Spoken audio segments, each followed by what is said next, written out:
Hello बच्चों, स्वागत है आप सभी का आपके अपने YouTube चैनल एम क्लासेस पर। हम पढ़ रहे हैं chapter aldehyde, ketone and carboxylic acid. अब तक इस चैप्टर में हम एल्डिहाइड और कीटोन्स को ख़त्म कर चुके हैं। आज हम कुछ यूजेज हैं उनके बारे में पढ़ने वाले हैं। उनकी जो प्रिपरेशन रिएक्शन थी, फिजिकल मेथड थे, फिजिकल प्रॉपर्टीज़ थी और जो केमिकल प्रॉपर्टीज़ थी, वो सभी reactions, oxidation, reduction, haloform test, Tollens test, Fehling solution का oxidation, Cannizzaro reaction, cross aldol condensation या एल्डोल कंडेंसेशन, जो भी इम्पोर्टेंट थी, जैसे क्लीमेंसन रिडक्शन है, रोजेन मुंड रिडक्शन है, ये सभी रिडक्शंस हम, ऑक्सीडेशंस हम और इम्पोर्टेंट रिएक्शंस हम सभी पढ़ चुके हैं। तो बहुत ही इम्पोर्टेंट रिएक्शंस थी, काफ़ी सारी रिएक्शन इसमें हमने पढ़ी हैं जो कि बहुत इंपॉर्टेंट थी। गाल्टरमान कॉक जो कि बहुत ही फेमस रिएक्शनों में आती है ना, स्टीफेन रिएक्शन। तो ऐसी बहुत सारे रिएक्शंस हमने इसमें पढ़ी और काफ़ी सारे नेम रिएक्शन इस चैप्टर से होने वाली है। तो उन सभी को आप अपनी अलग से कॉपी में लिख लेना या फिर किसी भी एक पन्ना बना लेना, जहाँ पर आपको क्या करना है, ये नेम रिएक्शंस आपको लिखनी है। ठीक है, आज हम पढ़ने वाले इनके कुछ यूजेस और स्टार्ट करने वाले हैं कार्बोक्सिलिक एसिड, जो इस चैप्टर का लास्ट टॉपिक रहने वाला है। उसकी भी नोमेनक्लेचर, स्ट्रक्चर और प्रिपरेशन मेथड, उसके बाद फिजिकल प्रॉपर्टीज और केमिकल रिएक्शन सभी होने वाले, लेकिन अब वो इतना नहीं रहेगा क्योंकि काफ़ी सारे रिएक्शन उससे रिलेटेड हम पहले ही पढ़ चुके हैं। एल्डिहाइड कीटोन्स में, फिनोल्स में और हेलो एल्केन, हेलो एरिन में, वहाँ हम बहुत सारे रिएक्शन उससे रिलेटेड पढ़ चुके हैं। तो वो हमारे लिए काफ़ी ईजी होने वाला, जो भी कुछ न्यू रिएक्शंस होंगी वो हम पढ़ने ही वाले हैं। तो चलो स्टार्ट करते हैं एल्डिहाइड और कीटोन के यूजेस। देखिए, एल्डिहाइड और कीटोन के यूजेस इस तरह से होते हैं। केमिकल इंडस्ट्री में क्या होता है, इन्हें एज ए सॉल्वेंट यूज किया जाता है। कैसे यूज किया जाता है? एज ए सॉल्वेंट यूज किया जाता है, ऑर्गेनिक सॉल्वेंट के रूप में। किसके रूप में? ऑर्गेनिक सॉल्वेंट के रूप में इसे यूज किया जाता है। तो ये इसका फर्स्ट। उसके बाद देखिए, बहुत सारे ऐसे कंपाउंड्स हैं जिनमें से प्रिकर्सर या स्टार्टिंग और रिएजेंट के रूप में भी यूज किया जाता है इंडस्ट्रीज में। याद रखना, इंडस्ट्रीज में प्रिकर्सन, बहुत सारे ऐसे प्रोडक्ट हैं जिनमें प्रिकर्सर के लिए इनको यूज किया जाता है और रिएजेंट के रूप में। एक इम्पॉर्टेंट है, नोटेड करने वाली बात यह है कि इसका जो 40% सॉल्यूशन है, क्या है? 40% सॉल्यूशन किसका? फॉर्मेल्डिहाइड का solution of formaldehyde 40% is known as formalin. Formalin के नाम से ये जाना जाता है, फेमस है। और इस फॉर्मेलिन का यूज किया जाता है प्रिजर्व बायोलॉजिकल स्पेसिमेंस। जो बायोलॉजिकल स्पेसिमेंस होते हैं, आपने देखा मछलियां आपने देखी होंगी, है ना, उन सबको प्रिजर्व रखा जाता है किसमें? फॉर्मेलिन के सॉल्यूशन में, ताकि वो खराब ना हो जाए, उनको बार बार देखा जाए, जो स्पेसिमेंस होते हैं। ठीक है, तो ये बहुत इंपॉर्टेंट हो जाता है अपने आप में एक यूज। उसके बाद बात करें, एक और इम्पोर्टेंट यूज क्या है इनका? Making polymers. तो बहुत सारे ऐसे पॉलीमर्स है जो हमारे डेली लाइफ से जुड़े हुए हैं। हालांकि अब ये चैप्टर हमारे हट चुका है। डेली लाइफ में जो केमिस्ट्री है उससे एक चैप्टर रहता था और पॉलीमर्स उसमें आते थे, तो हम वो, अब वो चैप्टर हट चुका है तो अब इतना इम्पोर्टेंट नहीं रहा। लेकिन फिर भी ये, जैसे बेकेलाइट एक पॉलीमर है जो कि फिनोल और फॉर्मेल्डिहाइड का है। यहाँ पर आप देख भी सकते हो, ये क्या है यहाँ पर? ये फिनोल है। हालांकि आपसे कोई स्ट्रक्चर नहीं पूछी जा रही है, लेकिन फिर भी ये फिनोल है। दोनों फिनोल फॉर्मेल्डिहाइड से जुड़ती हैं, H2O का रिमूव हो जाता है हीट करने पर और इस तरह की स्ट्रक्चर बनती है। ये बेकेलाइट, बेकेलाइट क्या है? इसी के पॉलीमराइजेशन से बनता है। इसी के पॉलीमराइजेशन से क्या बनता है? बेकेलाइट। और बेकेलाइट का काफ़ी सारा यूज होता है प्लास्टिक इंडस्ट्री में खासकर, है ना। उसके बाद बात करें एक और पॉलीमर, इसका नाम है यूरिया फॉर्मेल्डिहाइड ग्लू। ग्लू के रूप में इसका यूज किया जाता है और ये बनता है यूरिया और फॉर्मेल्डिहाइड से। ठीक है, यूरिया का फॉर्मूला आप जानते हो, मुझे पूरी उम्मीद है, NH2C double bond O and NH2। ये क्या है? यूरिया का फॉर्मूला है और इसके साथ फॉर्मेल्डिहाइड जुड़ता है। किस तरह से जुड़ता है और क्या बनता है? सेमी कार्बोनेट, कुछ ऐसा आपको ध्यान होगा, हमने पढ़ा हुआ है। ठीक है, उसके बाद बात करें एसिड एल्डिहाइड जो है, acid aldehyde use for making acetic acid.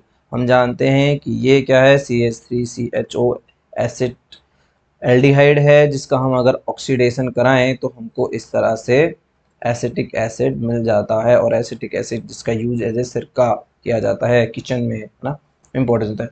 उसके बाद इससे हम एथिल एसीटेट भी बना सकते हैं। एथिल एसिड मतलब C2H5 और C डबल बॉन्ड ONO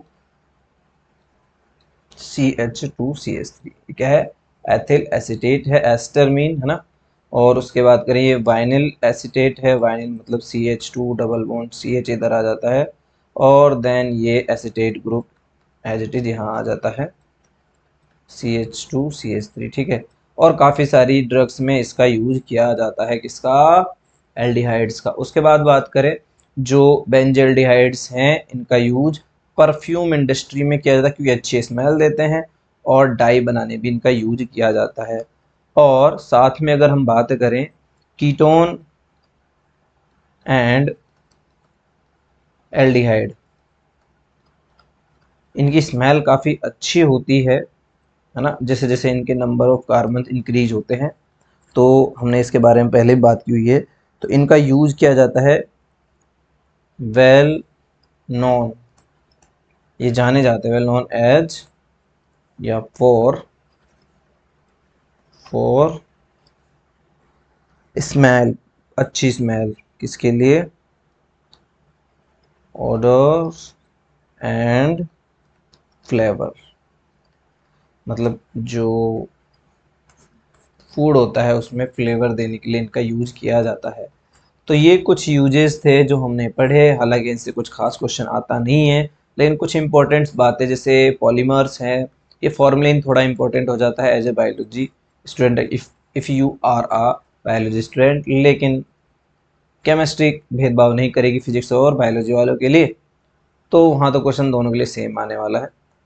हालांकि यहाँ से क्वेश्चन बहुत ही रेयर पूछा जाता है यूज वाले टॉपिक से, ठीक है। अल्कोहल फिनॉल के यूजेस फिर भी पूछ लिए जाते हैं, स्पेशली अल्कोहल के, लेकिन यहाँ नहीं पूछे जाते, ठीक है, कोई बात नहीं। अब हम स्टार्ट करते हैं हमारा नेक्स्ट टॉपिक, जिसका नाम है कार्बोक्सिलिक एसिड। कार्बोक्सिलिक एसिड अब इस चैप्टर का लास्ट टॉपिक और इम्पोर्टेंट टॉपिक वो हम पढ़ने वाले हैं। इसके ग्रुप में हम जानते हैं ये एक कार्बोनिल ग्रुप और एक हाइड्रोक्सिल ग्रुप होता है। क्या होता है, this is a carbonyl group और दिस इज अ, ये क्या है, हाइड्रोक्सिल ग्रुप, ये है हाइड्रोक्सिल ग्रुप, हाइड्रोक्सिल ग्रुप, ठीक है। और ये दोनों ग्रुप मिलकर क्या बनाते हैं, कार्बोक्सिलिक, कार्बोक्सिलिक।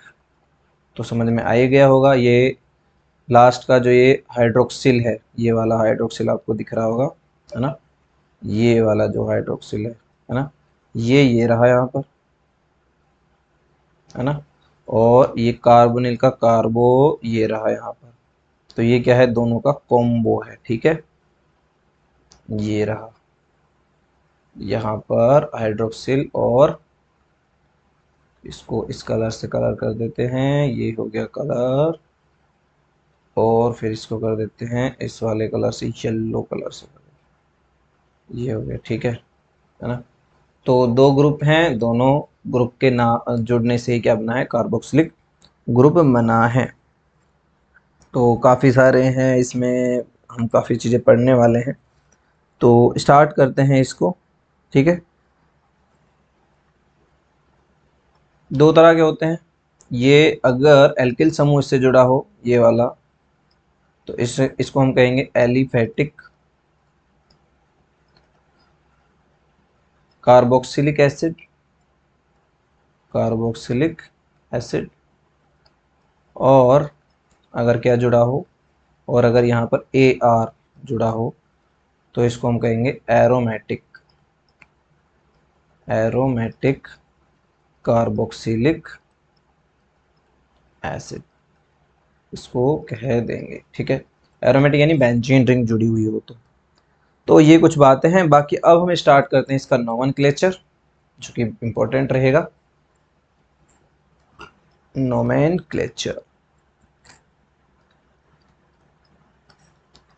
देखिए IUPAC में अगर हम बात करें, जो कॉमन नेम होता है ना, कॉमन जो नेम होता है उसमें तो क्या करेंगे हम, लास्ट में जो भी कंपाउंड होगा उसके लास्ट में लगा देंगे कार्बोक्सिलिक एसिड इन लास्ट, ठीक है। और अगर हम बात करें किसकी, अगर हम बात करें IUPAC नेम की बात करें तो इसमें क्या होगा, IUPAC नेम में यहाँ पर जो एल्केन होता है, क्या होता है, एल्केन। एल्केन में जो ये ई आपको दिख रहा है, इस ई को यहाँ पर रिप्लेस कर दिया जाएगा और क्या बन जाएगा, एल्केनोइक एसिड। क्या बन जाएगा, एल्केनोइक एसिड। ऐसे ही बेंजीन में होता है, यहाँ पर जो ये बेंजीन है, बेंजीन में भी क्या होगा, इस ई का यहाँ पर रिप्लेसमेंट हो जाएगा। ये क्या है, ई है, यहाँ पर इस ई का रिप्लेसमेंट हो जाएगा, क्या बन जाएगा, बेंजीनोइक एसिड। बेंजीनोइक एसिड, ठीक है। तो इस तरह से इनका नाम होगा। बाकी हम देखते जाते हैं, काफ़ी सारे इनके फेमस नाम है, बहुत सारे, कुछ कॉमन नाम या फेमस नाम है। कॉमन और फेमस नाम कुछ के हैं, कॉमन या फिर फेमस नेम। कौन कौन से नेम हैं जो फेमस हैं, कुछ हैं, ज़्यादा नहीं, जो आपके एग्ज़ाम में पूछे भी जाते हैं, याद रखना इसके कॉमन नाम। जैसे ये है HCOOH, है ना, इसको क्या कहते हैं, फॉर्मिक एसिड। क्या कहते हैं इसको, फॉर्मिक एसिड। इसको कहते हैं फॉर्मिक एसिड। क्यों कहते हैं इसको फॉर्मिक एसिड, क्योंकि इसका जो ग्रीक नेम है फॉर्मिका, है ना, इसका जो ग्रीक नेम है फॉर्मिका, ये फॉर्मिका से आया है। और फॉर्मिका का जो मीन होता है वो होता है आंट। क्या होता है, आंट। यहाँ होता है ये आंट, ठीक है। बिकॉज जो ये फॉर्मिक एसिड है ये आंट से यानी चींटी से निकाला गया था, इसीलिए इसको फॉर्मिक एसिड, और इसका नाम पड़ा है फॉर्मिक एसिड, बिकॉज यहाँ पर इस फॉर्मिका का जो मीन होता है वो आंट होता है, ठीक है। उसके बाद बात करें, जैसे यहाँ पर एक एसिटिक एसिड का एग्जांपल हम ले सकते हैं, जैसे CH3COOH, तो इसको हम क्या कहते हैं, एसिटिक एसिड कहते हैं। क्या कहते हैं, एसिटिक एसिड। अब इसका यहाँ पर एसिटिक एसिड नाम क्यों पड़ा है, क्योंकि यहाँ पर जो ये एसिटिक एसिड है इसका जो लैटिन नेम है वो क्या है, विनेगर है। क्या है, लैटिन नाम विनेगर है। और लैटिन का जो अर्थ है इसमें वो विनेगर ही आता है, एसिटम का। ये एसिटम से लिया गया है, किससे लिया गया है, एसिटम से लिया गया है, जिसका अर्थ होता है विनेगर, है ना। तो इसको हम विनेगर के नाम से भी जानते हैं। इसका जो फेमस नाम क्या है, विनेगर है। एसिटिक एसिड का फेमस नाम क्या है, विनेगर है, क्योंकि ये एसिटम जो है इसका मीन क्या होता है, विनेगर होता है, ठीक है। तो ये हो जाता है एसिटिक एसिड के बारे में, कि इसका कॉमन नेम एसिटिक एसिड या विनेगर क्यों कहते हैं इसको, क्योंकि एसिटम का अर्थ होता है विनेगर होता है, ठीक है। उसके बाद देखो और भी बहुत सारे हैं, है ना। जैसे यहाँ पर एक ब्यूटायरिक एसिड है, ब्यूटायरिक एसिड। ब्यूटायरिक एसिड मतलब CH3CH2 एंड COOH, ये क्या है, ब्यूटायरिक एसिड है, ठीक है। यहाँ पर ब्यूटायरिक एसिड का नाम भी कुछ इसी तरह से पड़ा है, क्योंकि यहाँ पर इस ब्यूटारिक का मीन यहाँ पर लिया जाता है बटर से, है ना। ये जो ब्यूटारिक एसिड है ये लिया गया है यहाँ पर, किससे लिया गया है, ये ब्यूटायरम से। किससे लिया गया है, ब्यूटायरम से लिया गया है, जिसका मीन होता है बटर। क्या होता है, बटर होता है। तो इसको बटर के रूप में भी जाना जाता है, ठीक है।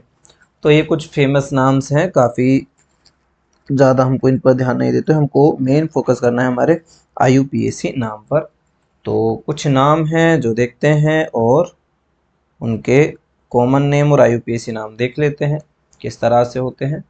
जैसे ये एक सिंपल सा एग्जांपल है HCOOH, जिसको हम क्या कहते हैं, फॉर्मिक एसिड। क्या कहते हैं, फॉर्मिक एसिड।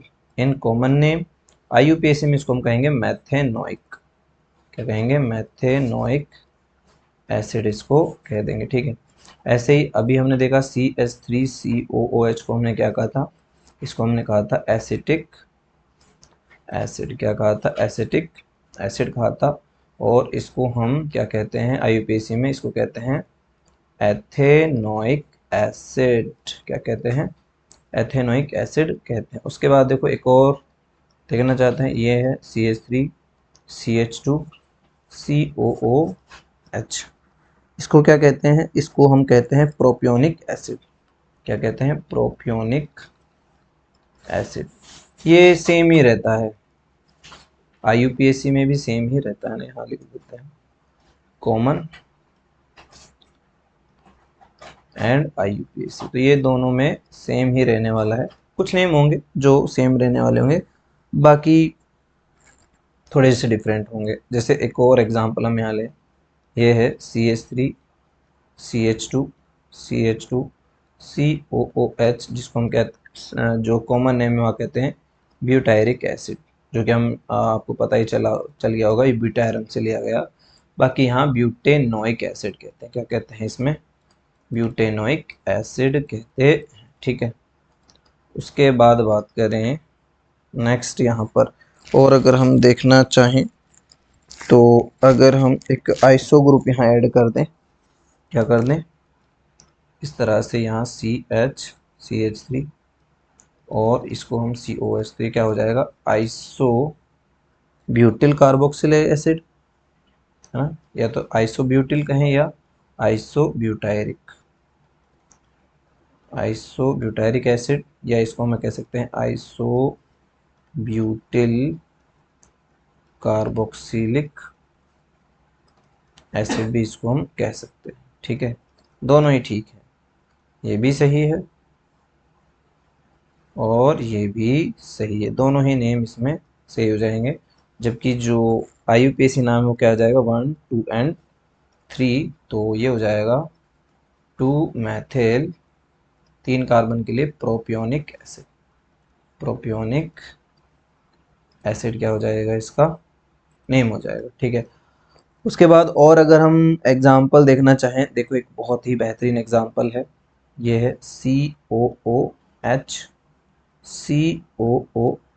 कभी कभी ये इस तरह से भी आ जाता है C2H2O4, ठीक है, बड़ा ही फेमस है C2H2O4। इसका मॉलिक्यूलर फॉर्मूला दे दिया जाता है।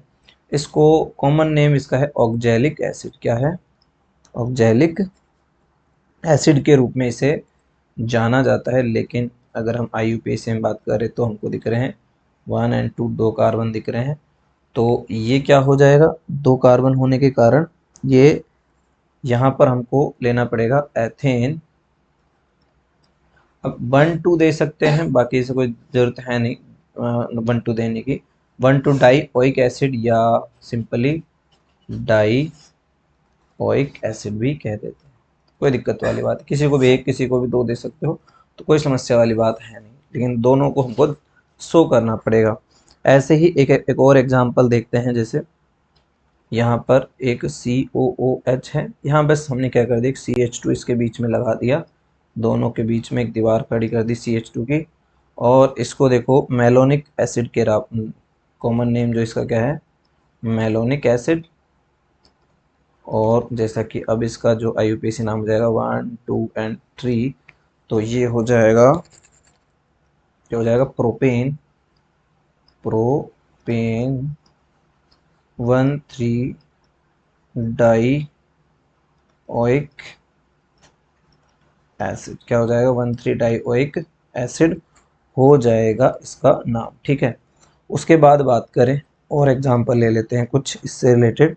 यहाँ पर अब इस बार हमने दो CH2 इनके बीच में लगा दिए, मतलब यहाँ हमने क्या किया, ये COOH, यहाँ पर CH2, यहाँ पर CH2 है ना, और यहाँ COOH लगा दिया। ठीक है, अब देखो इसका जो नाम है वो क्या हो जाता है, सक्सीनिक एसिड, क्या हो जाता है, सक्सीनिक एसिड। यहाँ आपको ये लग रहा होगा इस तरह से नाम है, बाकी वहाँ पर क्या हो जाते हैं, ये बड़े ही बायोलॉजी में इम्पोर्टेंट हैं ये। तो इसको 1 2 3 एंड 4, तो इसका कहेंगे butane, butane 1,4 die oic acid इसको कह देंगे। ठीक है, तो ये हो जाता है। और भी बहुत सारे हो सकते हैं इस तरह से हम, है ना, काफ़ी सारे नाम दे सकते हैं, बहुत सारे नाम है। कुछ हम बेंजीन रिंग के एग्जांपल देख लेते हैं। जैसे देखिए यहाँ पर ये सिंपल सा बेंजेनोइक एसिड हो जाएगा, क्या हो जाएगा, बेंजेनोइक एसिड, बेंजेनोइक एसिड भी कह सकते हैं, या इसको हम एरिल कार्बोक्सिलिक एसिड भी कह सकते हैं, है ना, या बेंजीन कार्बोक्सिलिक एसिड भी कह सकते हैं, कॉमन नेम है ना। उसके बाद देखो यहाँ पर अब हमने क्या किया है, अगर मान लो ये O है, यहाँ एक CH2 जोड़ दिया और ये COOH है, तो अब हमको क्या नाम देना पड़ेगा, ये 1 2 है ना, तो अब हमको नाम देना पड़ेगा इसका, है ना। वैसे इसको हम कह देते हैं फेनिल, सामान्य नाम में हम फेनिल वर्ड यूज करेंगे, तो फेनिल एसिटिक एसिड, क्योंकि कार्बोक्सिलिक एसिड क्या है, सबसे ज़्यादा क्रियात्मक समूह में सबसे टॉप पर आता है ना। और वैसे इसका नाम क्या कहेंगे, हमको नंबर देना पड़ेगा, जैसे नंबर हमने दिया ये 2 और ये 1, तो हमको कहना पड़ेगा कि 2 फेनिल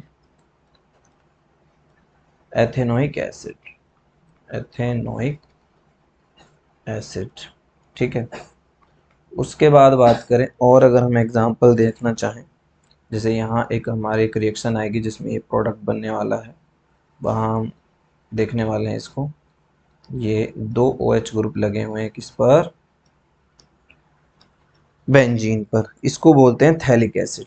क्या कहते हैं, थैलिक एसिड इसको कहते हैं।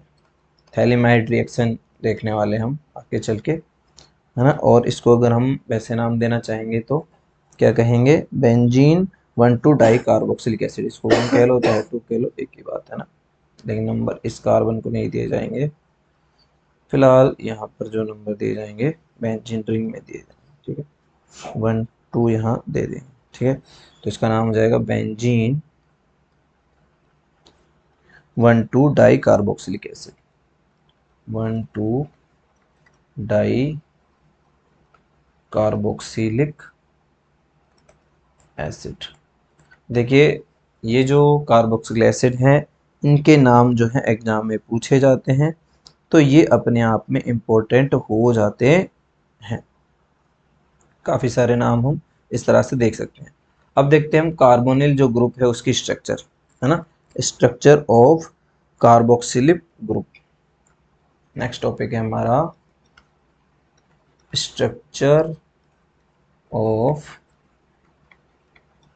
कार्बोक्सिलिक या कार्बोक्सिल ग्रुप। देखिए कार्बोक्सिल ग्रुप की स्ट्रक्चर कैसी है, यहाँ पर ये कार्बन है, ये double bond O and OH। हम जानते हैं कि कार्बोनिल ग्रुप का जो ये कार्बन ये कैसा होता है, sp2 हाइब्रिडाइज होता है। ठीक है, अब देखिए जो ये ग्रुप है, यहाँ पर इसको और अच्छे से देख लेते हैं, यहाँ देख लेते हैं, ये कार्बन है, यहाँ डबल बॉन्ड है, और ये ऑक्सीजन है जिसके पास क्या है, 2 लोन पेयर, इसके साथ जुड़ा हुआ है हाइड्रोजन। तो देखो यहाँ पर क्या होता है, यहाँ पर रेजोनेंस देखने को हमको मिलता है कि ये अपने इलेक्ट्रॉन इधर ले लेता है ना, इसके इलेक्ट्रॉन ले लेने से ऑक्सीजन के यहाँ पर कार्बन पर पॉजिटिव चार्ज आ जाता है, ऑक्सीजन पर नेगेटिव चार्ज आ जाता है। अब ये जो पॉजिटिव नेगेटिव चार्ज आपको दिख रहा है, ये यहाँ पर रेजोनेंस शो करता है, किस तरह से स्टेबल होता है वो हम यहाँ देखने वाले हैं। अब ये जो लोन पेयर के इलेक्ट्रॉन है वो यहाँ ट्रांसफ़र हो जाते हैं, और इसके यहाँ ट्रांसफ़र हो जाने से एक स्ट्रक्चर बनती है जो इस तरह से बनती है कि कार्बन का पॉजिटिव यहाँ से ख़त्म हो जाता है, इधर डबल बॉन्ड आ जाता है, यहाँ ऑक्सीजन पर नेगेटिव चार्ज है, पॉजिटिव चार्ज आ जाता है इस ऑक्सीजन पर, साथ में OH ग्रुप जुड़ जाता है। इस तरह से क्या करता है, ये रेजोनेंस शो करता है। क्या करता है?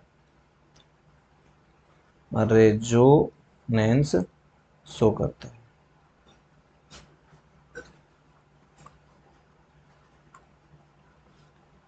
रेजोनेंस, ठीक है। इस तरह की स्ट्रक्चर कौन शो करता है? कार्बोक्सिलिक ग्रुप यहाँ पर इस तरह की स्ट्रक्चर शो करता है।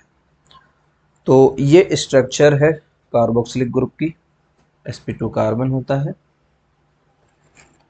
अब हम देखते हैं कुछ preparation method of carboxylic acid. Next जो हमारा टॉपिक है वो क्या है? प्रिपरेशन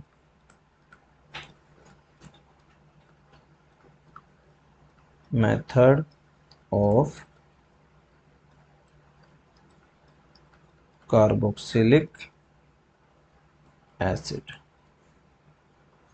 तो यहाँ से हम स्टार्ट करने वाले हैं कार्बोक्सिलिक एसिड के प्रिपरेशन मेथड। और देखिए सबसे पहला जो मेथड आता है वो है रिडक्शन होगा, ऑक्सीडेशन होगा। और पहला जो मेथड है उसमें ऑक्सीडेशन किनका होने वाला है? From primary alcohol and aldehyde. तो प्राइमरी अल्कोहल एल्डिहाइड के ऑक्सीडेशन से हमको क्या मिल सकता है? कार्बोक्सिलिक एसिड मिल सकता है, ठीक है। जैसे कि हम बात कर सकते हैं, इसमें हम कुछ क्या लेने वाले हैं? रीएजेंट लेने वाले हैं। क्या लेने वाले हैं? रीएजेंट लेने वाले हैं, ठीक है। जैसे यहाँ पर हम KMnO4 लेने वाले हैं, है ना। K2Cr2O7 भी हम यहाँ ले सकते हैं। यहाँ पर हम CrO3 स्पेशली एल्डिहाइड के लिए ले सकते हैं यहाँ पर, है ना। ये क्या ले सकते हैं? किनके लिए ले सकते हैं? एल्डिहाइड के लिए। देखिए ये जो CrO3 है ये एसिडिक मीडियम में क्या करता है? ऑक्सीडाइज करने वाला है। जबकि ये दोनों जो हैं पोटेशियम परमैंगनेट और यहाँ पर पोटेशियम डाइक्रोमेट, है ना, स्पेशली ये दोनों किस पर? यहाँ पर एसिडिक मीडियम में, और ये एल्कलाइन मीडियम में क्या करने वाला है? ऑक्सीडाइजेशन करने वाला। आपको सिर्फ इतना ध्यान रखना है, ये इतना इम्पोर्टेंट नहीं है। यहाँ पर जो सबसे ज़्यादा इम्पोर्टेंट है वो क्या है कि आपको ये है एक प्राइमरी अल्कोहल। आपको क्या करना है यहाँ पर? ये मान लो आपने ले लिया KMnO4, एल्कलाइन ले लिया तो OH माइनस वाला, इस तरह से हम कोई एल्कलाइन ले लेंगे और हमको मिल जाएगा इस तरह से RCOOH, है ना। प्राइमरी अल्कोहल से एग्जांपल ले सकते हैं, जैसे मान लो CH3OH, ये क्या है? मैथेनॉल है। KMnO4 ले लिया हमने, OH माइनस का मीन एल्कलाइन है। और यहाँ पर जो हमको कंपाउंड मिलने वाला है वो है फॉर्मिक एसिड। इसी तरह से हम इससे बना सकते हैं CH3CH2 एंड OH, जिससे हम बना सकते हैं KMnO4 OH माइनस CH3COOH, ठीक है। ये एसिटिक एसिड हो जाएगा, ये फॉर्मिक एसिड हो जाएगा। अगर मान लो हमको एल्डिहाइड से बनाना है, क्या किससे बनाना है? मान लो ये CH3CHO है, तो इसके लिए हमको लेना पड़ेगा CrO3, है ना। और इससे हमको इस तरह से CH3COOH एसिडिक एसिड मिल जाएगा। इस तरह से हम क्या बना सकते हैं? सिंपल सिंपल से कार्बोक्सिलिक एसिड बना सकते हैं। उसके बाद बात करें अगर हम कीटोन से बनाना चाहें, किससे बनाना चाहें, कीटोन से, तो कीटोन से भी बना सकते हैं। कीटोन से कैसे बना सकते हैं, बस यहाँ पर कीटोन से बनाने पर इतना सा हमको ध्यान देना है कि हमको जो है स्ट्रॉन्ग ऑक्सीडेशन जो डाइजिंग रीजन जैसे HNO3 हमको यहाँ लेना पड़ेगा, जिससे हमको टू टाइप के, एक तो मिलेगा हमको CH3COOH और साथ में हमको HCOOH, इस तरह से टू टाइप के हमको क्या मिलने वाले हैं, अभी हमको हीट भी करना पड़ेगा, क्या मिलने वाले हैं, कार्बोक्सिलिक एसिड, जो कीटोन के रिडक्शन से, सॉरी ऑक्सीडेशन से भी हमको क्या मिल सकते हैं, यहाँ पर मिल सकते हैं कार्बोक्सिलिक एसिड। तो ये फर्स्ट मेथड हुआ जो हमने देखा, ऑक्सीडेशन से हो रहा है, बेसिकली किससे हो रहा है, ऑक्सीडेशन ऑफ एल्डिहाइड कीटोन, है ना, oxidation of alcohol aldehyde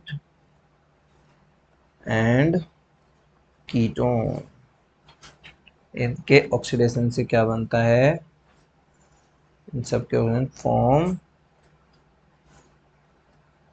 carboxylic acid. ठीक है, इस तरह से कार्बोक्सिलिक एसिड का फॉर्मेशन होता है। तो ये फर्स्ट था जिससे हमने कराया। उसके बाद हम सेकंड रिएक्शन देखते हैं, सेकंड मेथड जो देखते हैं। सेकंड मेथड क्या है, सेकंड मेथड है फ्रॉम एल्किल बेंजीन, टोलुइन भी कह सकते हैं इसको, है ना, फ्रॉम एल्किल बेंजीन, जरूर नहीं लेकिन टोलुइन काफ़ी सारे उसमें, इस स्ट्रक्चर को हम टोलुइन कह ही सकते हैं। यहाँ हमने CH3 लगा दिया है तो ये क्या है, टोलुइन है, कॉमन नेम टोलुइन। ठीक है, अब इसकी रिएक्शन हमको क्या करानी है, हमको KMnO4 लेना है। हम जानते हैं KMnO4 एक स्ट्रॉन्ग ऑक्सीडाइजिंग एजेंट है, साथ में हमको KOH, मतलब ये क्या करता है, एल्कलाई मीडियम में, और साथ में हमको यहाँ हीट करानी पड़ेगी, जिससे हमको क्या मिल जाएगा, बेंजेनोइक एसिड बन जाएगा। क्या बन जाएगा, बेंजेनोइक एसिड। इस रिएक्शन की खास बात यह है कि यहाँ पर बेंजीन से कितना भी बड़ा एल्किल ग्रुप क्यों ना जुड़ा हो, वो सब क्या किस में चेंज हो जाएगा, यहाँ पर किस में चेंज हो जाएगा, कार्बोक्सिलिक एसिड में चेंज हो जाएगा। जैसे यहाँ पर देखिए, तो आप कोई भी रिएक्शन बनाइए, आपसे सीधा सीधा कहा जाएगा कि उससे प्राप्त कीजिए बेंजेनोइक एसिड, तो इस रिएक्शन का यूज कीजिएगा। ठीक है, मान लो यहाँ पर जुड़ा हुआ है CH2 CH2 CH3, ये जुड़ा हुआ है, इसकी रिएक्शन कराइए KMnO4 KOH से। बीच में एक पोटेशियम का सॉल्ट बनता है जो हमने पिछले रिएक्शन में नहीं दिखाया था, यहाँ दिखा देते हैं। एक पोटेशियम का सॉल्ट बनता है यहाँ पर, लेकिन बाद में कोई भी हम क्या लेते हैं, एसिड लेते हैं, और उस एसिड से क्या हो जाता है, यहाँ पर हमको कार्बोक्सिलिक एसिड मिल जाता है। इस तरह से ये क्या है, बेंजेनोइक एसिड। ठीक है, तो इस तरह से एल्किल बेंजीन से भी हम क्या बना सकते हैं, कार्बोक्सिलिक एसिड बना सकते हैं। तो इससे ये जो चेन आपको दिख रही है, alkyl chain, alkyl chain directly oxidised in carboxylic group, तो ये यहाँ पर इंपॉर्टेंट हो जाता है बस। ठीक है, तो ये एक रिएक्शन हो गई जिससे हमने क्या बना लिया, कार्बोनिल कंपाउंड बना लिया। अब इसके बाद के जो हम मेथड हैं वो नेक्स्ट जो हमारी क्लास होगी उसमें देखने वाले हैं। अभी तक हमने 2 मेथड देख लिए हैं, बहुत ही ईजी मेथड है, जैसे ये मेथड ईजी है, सभी मेथड इसके ईजी होने वाले हैं। और कोशिश करेंगे नेक्स्ट क्लास में इस चैप्टर को एंड करने की। काफ़ी सारे रिएक्शंस हैं बट ईजी रिएक्शंस हैं, अब हमको उतनी हार्ड नहीं लगी, काफ़ी रिएक्शंस हम पढ़ के आ रहे हैं। तो उम्मीद है आप सभी को ये सेशन पसंद आया होगा। अगर आपको ये क्लासें पसंद आ रही है तो चैनल को लाइक कीजिए, सब्सक्राइब कीजिए और इसी तरह से हमसे जुड़े रहिए। धन्यवाद।